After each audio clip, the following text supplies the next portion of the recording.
Mapagpalang araw po sa inyong lahat. Nandito na naman po tayo sa tahanan ni Tatay Ogos. May bala ka dyan. Kaya tayo nandito para magdala ng magandang balita patungkol sa salita ng Diyos. Alam niyo po, yung salita ng Diyos talagang itinuturo yan. Mismo ang Panginoong Yesus nga po, nagbabasa ng Biblia sa panahon niya. Hindi kayo maniwala. Mismo ang Panginoong Yesus, nagbubuklat siya ng Biblia nung araw. Kaya dapat tayo magbuklat ng Biblia sa ating panahon para patas ang laban. Po. Pero bago tayo papalahod dyan, siyempre, hilingin natin ang isang panalangin. Panginoon Diyos, aming Ama, minsan pa, samahan mo kami sa aming pagbubulay ng iyong salita. Buksan ang puso't isip ng mga tao, gayon din ang manonood ng video ito. Salamat po sa ngalan ni Jesus. Amen. Bago po tayo papalawad sa Biblia, hangitin muna natin ang Diyos. Ay buti-buti mo, Panginoon. Yan. Magandang bagay, pag nagbubulay tayo, hanggat maaari, awitan natin ang Diyos.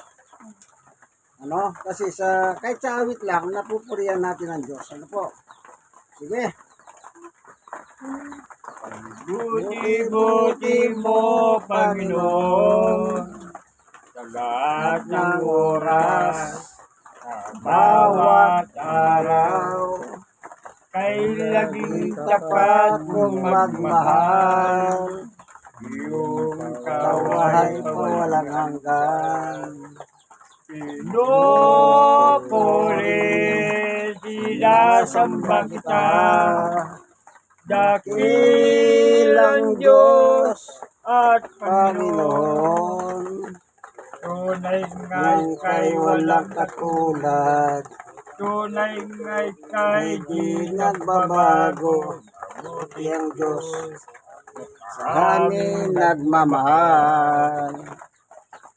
Buti-buti mo, Panginoon, sa lahat ng oras, sa bawat araw, kay laging tapat kong magmahal, iyong kaway pa walang hanggan. Pinupuri, sinasamba kita, dakilang Diyos at Panginoon.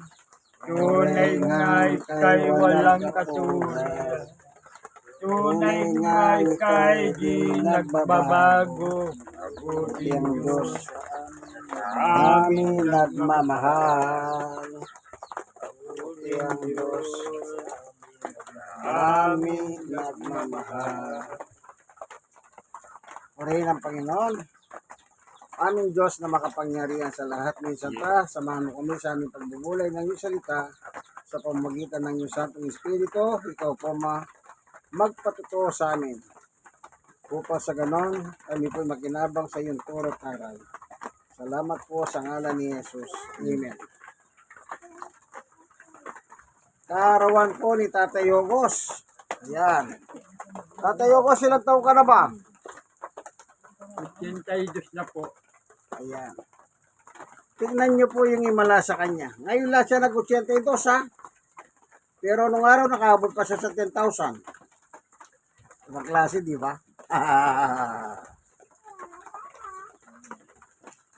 Alam niyo po, kapag matanda na tayo,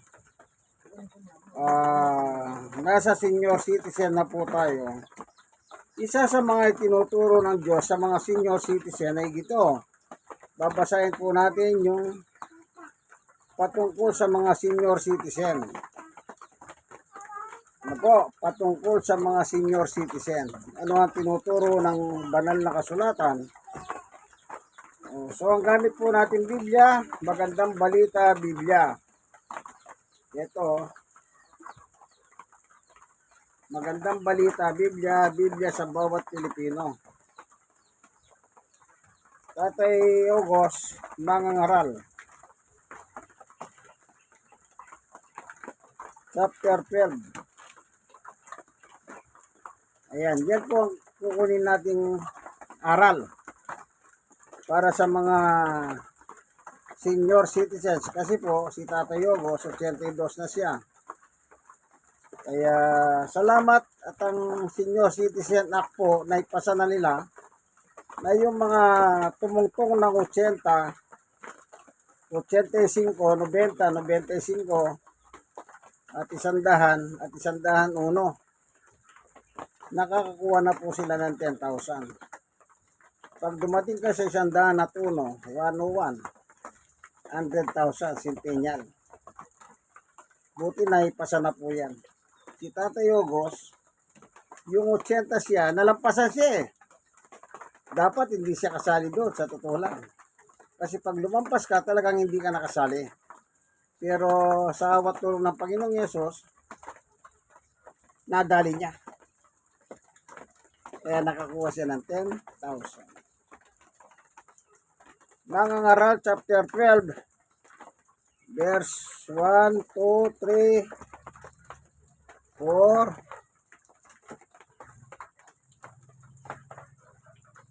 5 hanggang 5 kay Yogos.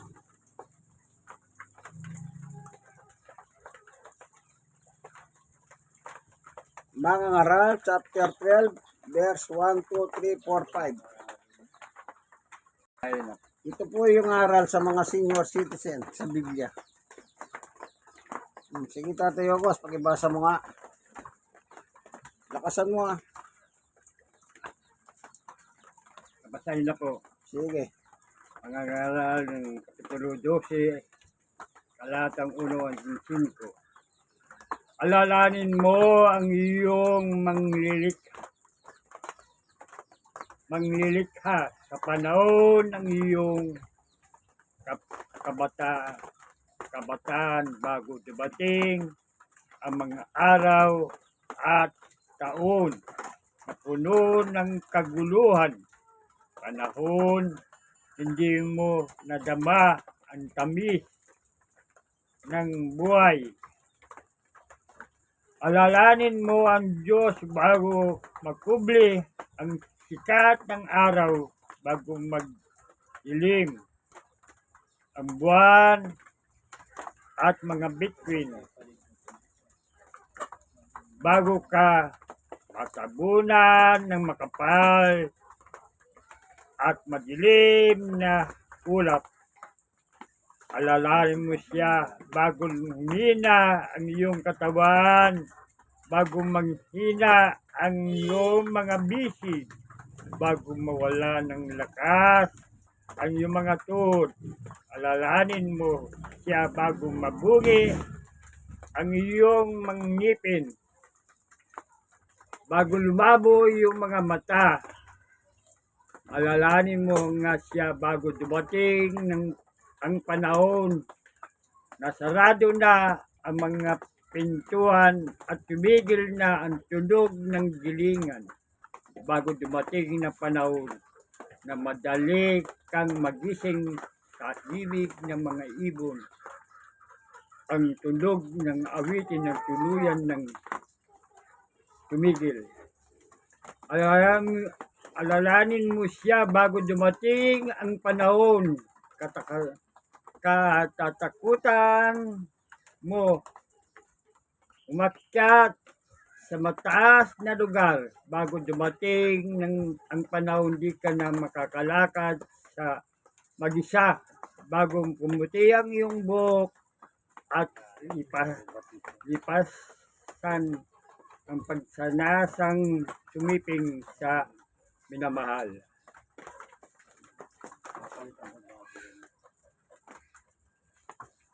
Sige po, darating. Darating ang araw na tayo'y pupunta sa huling nating hantungan Yan. at marami ang tatangis sa salansangan. Amen. Bago dumating yung mamatay ang tao, yung last part po, yung ano nakalagay?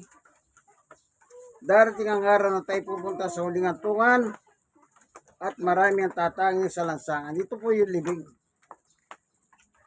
Lahat naman po mamamatay eh. Ako lagi ko sinasabi, Huwag nyo nang ilingin sa Diyos ang mamatay kayo. Kung gusto nyo mamatay, sige nga, ipakita ninyo. Sometimes may mga taong ganyan eh. Nagre-reklamo sila sa buhay, kaya sila daw na magkaroon ng karamdaman, gusto na nilang mamatay. Pero hindi naman nila magawa magpakamatay. Ako simple lang ako dyan eh. Di magpahulog ka sa mataas na lugar, hindi pagbagsak mo patay ka. Hindi eh. Gusto daw nila mamatay, parang gusto nilang may pumigil. Di ba? Kaya sabi ng Biblia, bago po tayo tumantong sa ganitong kalagayan, lalo na po yung senior citizen ako, hindi ako nananakot ha. Kung meron mang malapit mamatay, yung mga senior citizen, sila po yung mas igit na malapit kasi sila po yung nasa edad na sila. Kung meron man namamatay na wala pa senior, hindi yung masyadong ano yan. Mas malamang po yung may edad. Alam niyo po ba yan? Kaya sa ating buhay sa panahon ngayon, anong sinabi ng Diyos? Bago. Yung salitang bago, bago dumating. Anong sabi niya sa verse 1? Ulitin mo nga yung verse 1, Tatay Ogos. Tignan niyo po yung pahala-hala ng salita ng mga ngaral ng Diyos. Ayan. Wala nang ano yan, nasagad na yan. Alalahanin mo ang iyong manglilikha sa panahon ng iyong kabataan bago dumating ang mga araw at taon na puno ng kaguluhan. Panahon di mo na nadamang ang tamis ng buhay. Ayan. Ayan po yung utos. Bago dumating yung ganyan mga sinasabi ng Biblia, chapter 1 hanggang chapter 5, anong sabi niya? Alalahanin mo. Sinong alalahanin mo? Ang manlilikha. Yung taral ng Diyos, habang ikaw ay malakas pa, nagagaya ng bata. Kasi, kapag naka-bedridden ka na, wala na. Alam niyo pa, nung araw, nangaral ako sa isang ospital, dito sa Tondo General Hospital, Medical Hospital. Meron isang kwarto ron, puro mga matatanda. Akala mo nakabili ng sariling bahay eh. Meron silang doktor, meron silang nurse, meron silang pagkain. Doon na lang sila nakalagay sa isang kwarto ba? Sabi ko, swerte ninyo. Oh. Aswerte nyo. Ngayon, ang tanong ko sa kanila ganito. Sino po sa inyo ang nagpasalamat nang magising kayo sa umaga? Isa lang ang sumagot. So, ibig sabihin, lahat ng pasyenteng nandoon sa isang lugar na iyo, puro matatanda na mayroong karamdaman, isa lang ang sumagot na nagpasalamat sa Diyos nang magising siya sa umaga. Sabi ko, yun namang iba, hindi ba kayo nagpapasalamat sa Diyos? Isipin niyo po ang kamangmangan ng tao. Natulog ka, inilaga ka ng Diyos, binigyan ka niyang payapat na ibig natulog sa nakalipas na magap, may magdamag. At ginising ka niya sa umaga. Wala lang. Hindi man nila pinasalamatan ng Diyos. Ano yan? Kamangmangan po yan. Alam nyo, tayong mga tao, kailangan matuto tayo magpasalamat sa Panginoon Diyos. Unang-unang buhay natin, hindi naman po pag may ahari natin eh. Akala nyo ba, buhay nyo, pag-ahariin nyo? Dahil naging bunga kayo ng pagmamahal ng inyong mga magulang? Kung hindi rin po, kung hindi bibigyan ng Diyos ang isang babae, ng bata, hindi rin magbubuntis yan. Diyos pa rin niyang maglalaan ng anak. Sa Biblia nga, yung anak ni Abraham, ay asawa ni Abraham, si Sarah, baog yan. Pero sinabi ng Diyos, sa isang taon, magbubuntis ka na. Natawa pa nga si Sarah. Matanda na ako. Si Abraham, 99 years old. Oh. Pero nagkaanak po sila si Isaac. Si Juan Bautista. Yung magulang niya, bahog. Si Elizabeth. Pero binigyan siya ng anak ng Diyos.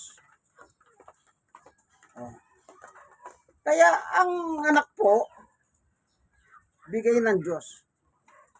Dapat tayong mga tao, anak tayo ng ating mga magulang eh. Kaya bago dumating yung panahon na ganito na po ang sitwasyon natin, meron pa nakalagay yan. Takot ka nang umakyat sa mataas. Di ba pagka matanda ka, takot ay baka mahulog ako, nanginginig ka pang ganyan. Meron pa nakalagay dyan. Yung sex life mo, wala na. Kahit gusto mo pang pumatok kay darling, wala na. Kaya nakalagay oh. Tanggal na yung mga ipin. Malabo na yung mata. Mahina yung mga bisig. Bago dumating yan, ibig sabihin, bago ka tuluyang magkasakit ng maluba, dapat habang malakas ka, kagaya ng bata, unahin mo ang Diyos sa buhay mo.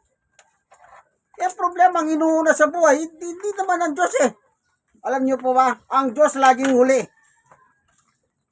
Kapag nandiyan na sila sa sitwasyon na ganyan, na mahirap ng buhay, Diyos ko, tulungan mo po ako. Kaya sabi ng mga tao, kung kailan may sakit at saka sa tumatawag sa Diyos. Oh. Dapat po hanggat malakas tayo, ang buhay natin isuko natin sa Diyos.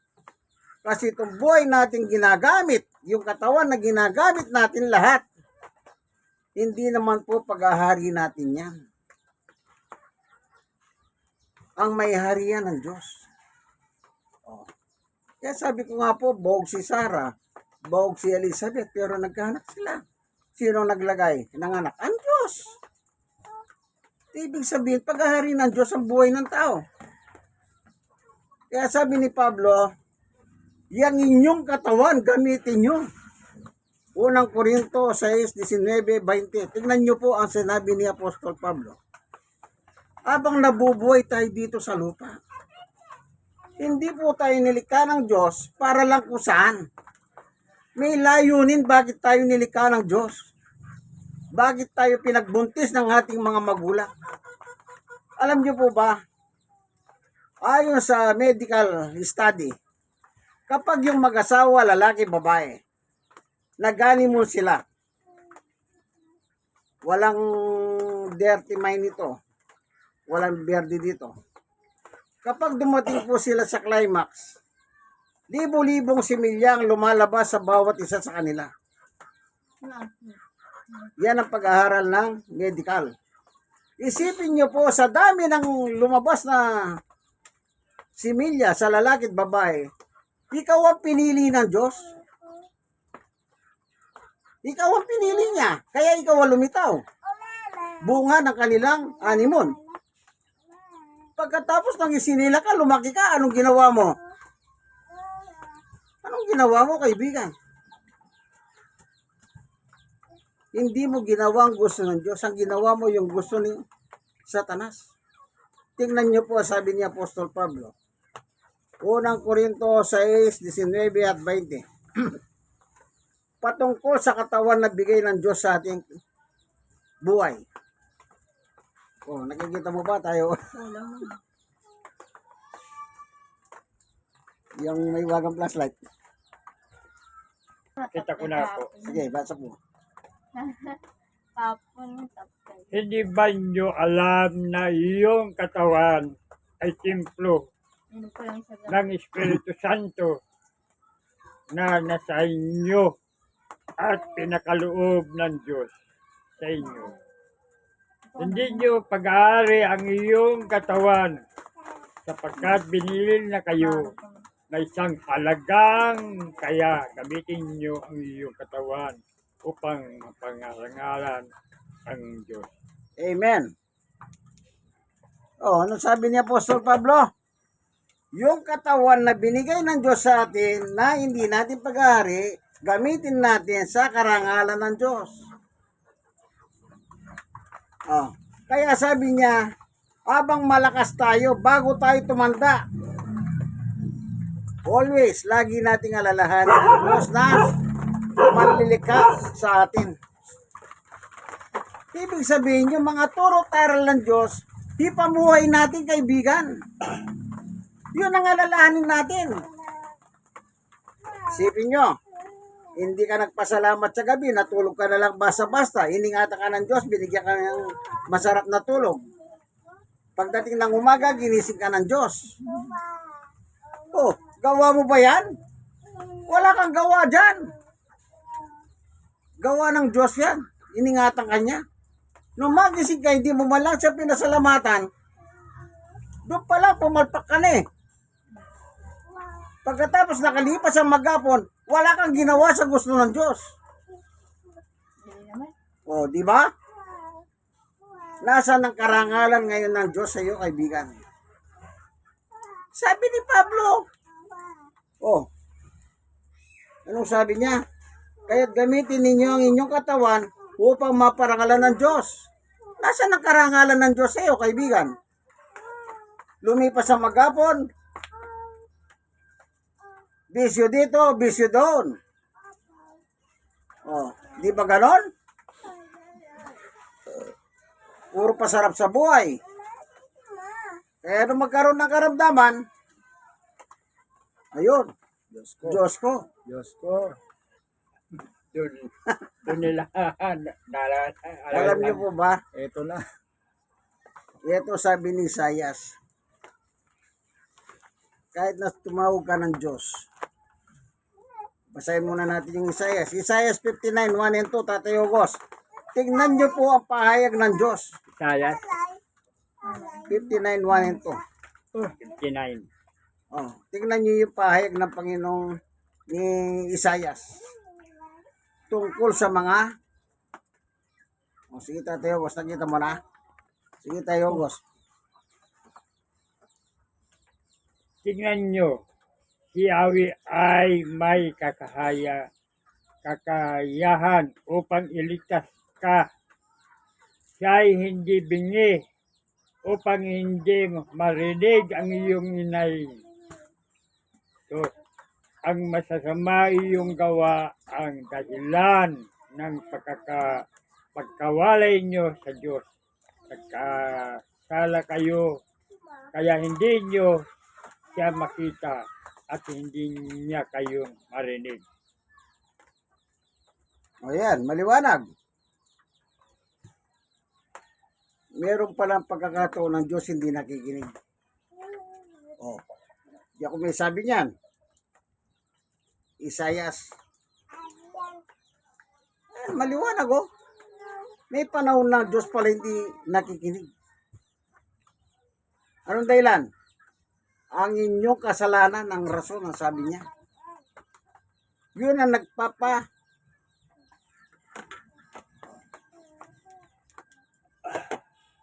tatandaan niyo po, ang hindi pagtupad sa gusto ng Diyos kasalanan. E sa magulang mo lang, subukin mo wag ka sumunod sa tatay mo, kundi matadyakan ka ng tatay mo. Pag mamalasing ka, tadyak ka nga buti mo. Para ka tinadyakan ng kabayo. Anong sasabihin ng tatay mo? Piyay. Di ba? Nadali ka. Kaya tayong mga tao, bakit meron tayong pag-aaral ng salita ng Diyos? Yan ay reminder po sa atin. Para sa mga pag nagkakaedad na po tayo. Pag nagkakaedad tayo. Dapat po matuto tayong isuko ng buhay natin sa Panginoong Diyos. Lalo na sa panahon natin ngayon, kita nyo, kabi-kabila ang mga lindol. O sandali, narinig nyo ba yung lindol nung nakaraan? O, nakarinig ba kayo na lindol dito? Nung makalawa lang? O, lumindol ang pinagmula sa Mindoro, sa Quezon City, sa Manila. Yung iba, hindi nila naramdaman. Ako, hindi ko rin naramdaman. Pero yung iba, yung malalaking building, naramdaman po nila yung lindol.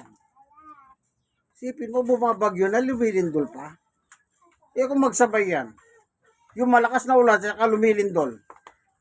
Aba, ewan ko na lang kung hindi man pa Diyos ko kayo eh. Bakit? Sa panahon ba nang mayroong problema, tsaka lang kayo tatawag sa Diyos? Tsaka lang kayo magmamakahawa sa Diyos? Eh sabi niya no, bago ka mamatay, bago dumating yung panahon na hindi mo na madama ang tamis ng mabuhay, dapat alalahanin mo ang Diyos. Ano pa sabi ni Apostol Pablo? Colosas, chapter 3, verse 1 and 2. Anong payo ni Pablo sa ating mga tao? Anong payo niya sa atin? Ano ang ating dapat bigyan pansin, i-focus ang ating buhay? Ang sabi ni Pablo, yan, pakinggan natin si Apostol Pablo, mami. Sige tayo, boss. Yamang binuhay kayo muli na kasama ni Kristo.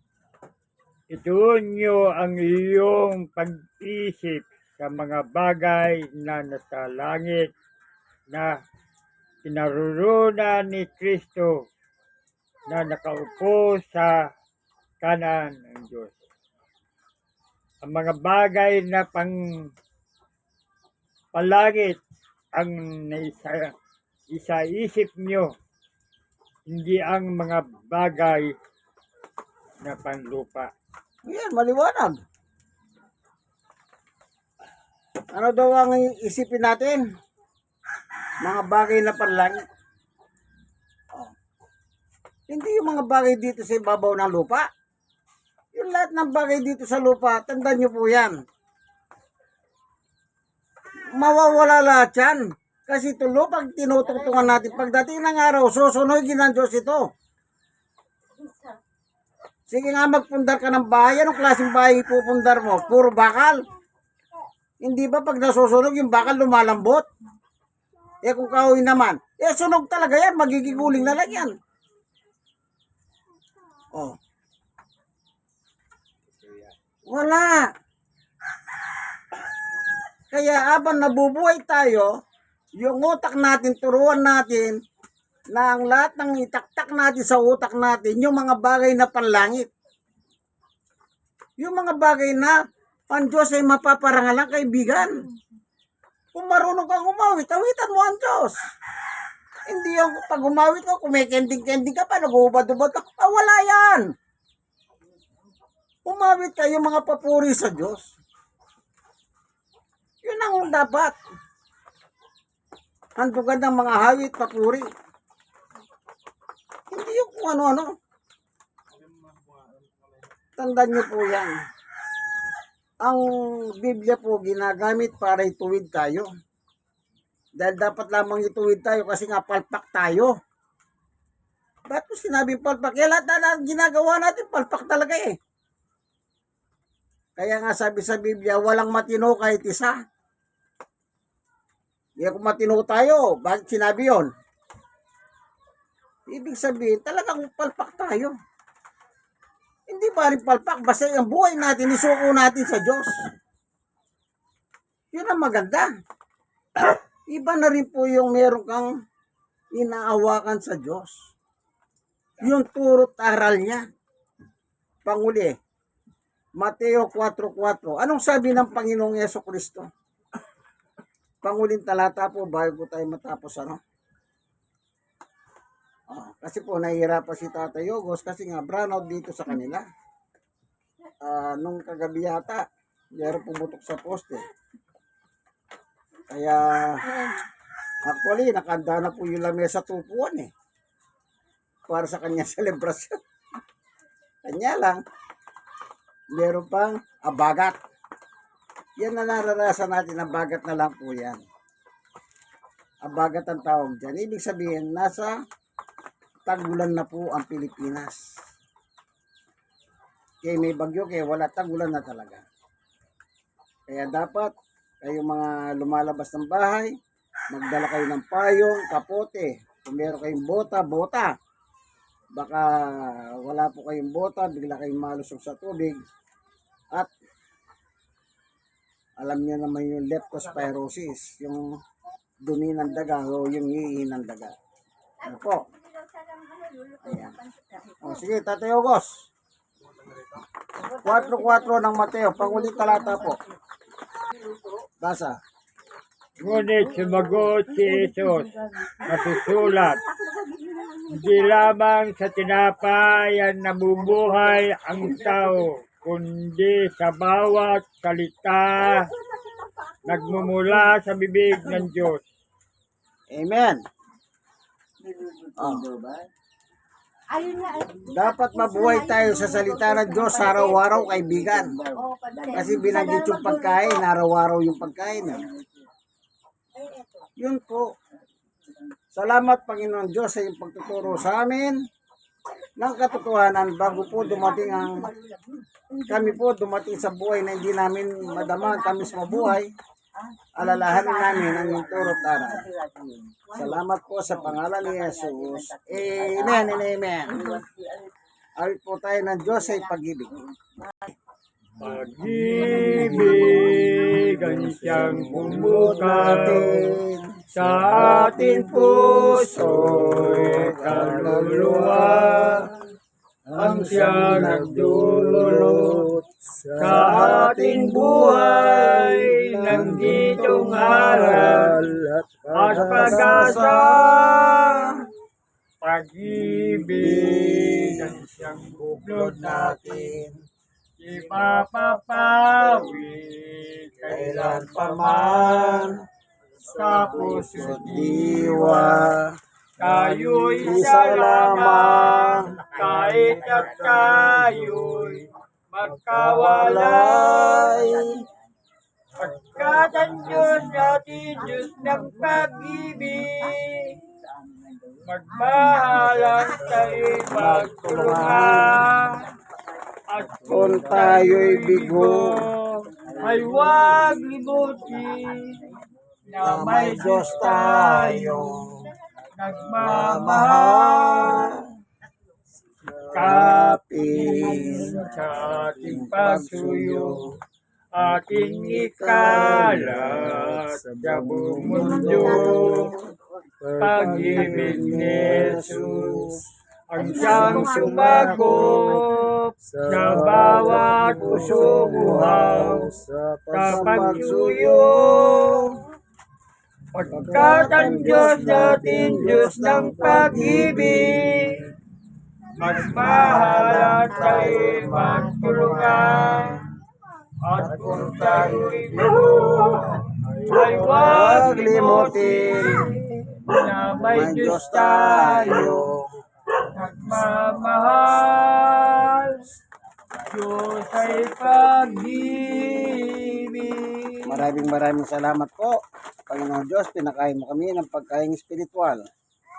I-bless mo po ang bawat isa na nakasama namin dito sa Home Bible Study sa Barangay 128, Zone 10, District 1, Balot, Tondo, Manila. Sa tahanan ni Tatay Ogos at Nanay Claring Garan. God bless po sa inyong lahat. Ano po kayong mga nanonood ng video, sana meron po naiiwan sa inyo, kaibigan. Hindi pa po uli ang lahat. Isuko ang buhay natin sa Diyos sa pamagitan ng kanyang anak na si Jesus. Babayo. Yung kaibigan ni Jesus, Brother Manny Bautista po. Isa na rin ako senior citizen kaibigan. 65 at PWD. 7 years at stroke. No, 7 years at the same time. Bye-bye.